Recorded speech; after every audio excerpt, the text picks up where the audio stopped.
Ještě horší věci jsou, než bejt jednoho či dvou. Soused tlustej jako sud, řek ta holka nemá stud. Možná má i pravdu svou, ale horší věci jsou. Mohla bych si s každým hrát, okem házet, úsměv dát,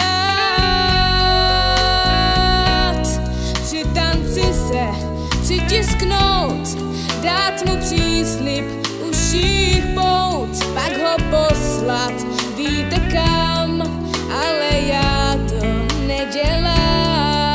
Mohla bych jen doma spát,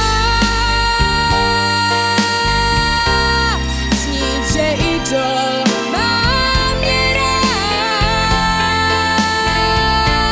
sprchu dát si studenou a láskou vysněnou život ztrácet akorát. Mohla bych těm vážně svít